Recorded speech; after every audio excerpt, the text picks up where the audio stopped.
जंगल के राजा शेर को अपनी शक्ति पर बड़ा घमंड था। वह स्वयं को सबसे शक्तिमान समझता था, इसलिए जंगल के हर जानवरों पर अपनी धौंस जमाता रहता था।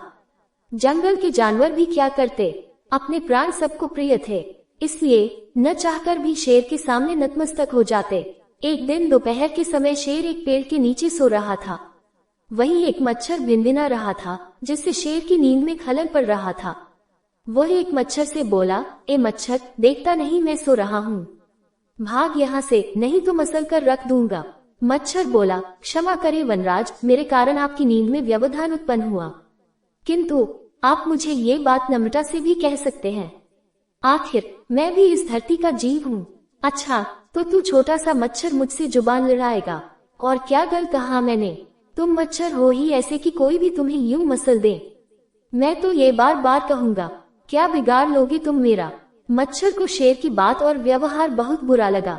वह अपने साथी मच्छरों के पास गया और उन्हें सारी बताई। सभी मच्छरों को शेर की बात चुभ गई। उन्होंने तय किया कि इस संबंध में एक बार सब मिलकर शेर से बात करेंगे। सभी मच्छर शेर के पास पहुंचे और बोले, वनराज, हमें आपसे बात करनी है, जल्दी बोलो, मुझे तुम जैसों से बात करने की फुर्सत नहीं है।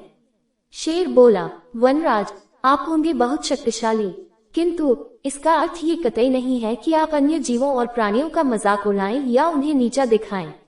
मच्छर बोले, मैंने जो कहा सच कहा, मैं सबसे शक्तिशाली हूँ और मुझे कोई हरा नहीं सकता। घमंड में चूर शेर गरजा, ऐसा नहीं है, अगर आप शक्तिशाली हैं तो हम में भी इतना सामर्थ्य है कि आवश्यकता पड़ने पर हम किसी का भी सामना कर सकते हैं और उसे हरा सकते हैं। हम आपको भी हरा सकते हैं। मच्छर भी चुप न रहे। ये सुनकर शेर हंसते हुए बोला, तुम लोग मुझे हराओगे? तुम लोगों की इतनी हिम्मत कि मेरे सामने आकर ये बात कहो? मेरी शक्ति का अंदाजा नहीं है तुम्हें, अन्यथा ऐसा कभी नहीं कहते।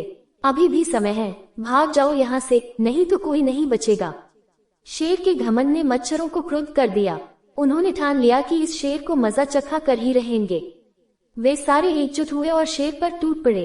वे जगह जगह उसे काटने लगे। वह दर्द से कराह उठा। इतने सारे मच्छरों का सामना करना उसके बस के बाहर हो गया। वह दर्द से चीखता हुआ वहां से भागा, लेकिन मच्छरों ने उसका पीछा नहीं छोड़ा। वह जहां भी जाता वे भी उसके पीछे जाते और उसे काटते। आखिरकार शेर को झुकना पड़ा। उसने हार मान ली। वह मच्छरों के सामने गिड़गिड़ाने लगा, मुझे बख्श दो, मुझसे गलती हो गई, जो मैंने तुम्हें तुच्छ समझकर तुम्हारा मजाक उड़ाया और तुमसे बुरा व्यवहार किया। आज तुमने मेरा घमंड तोड़ दिया है, अब मैं कभी किसी को नीचा नहीं दिखाऊंगा। मच्छरों ने शेर को सबक सिखा दिया था, इसलिए उन्होंने उसे काटना बंद कर दिया। वे बोले, घमंडी का घमंड कभी न कभी अवश्य टूटता है।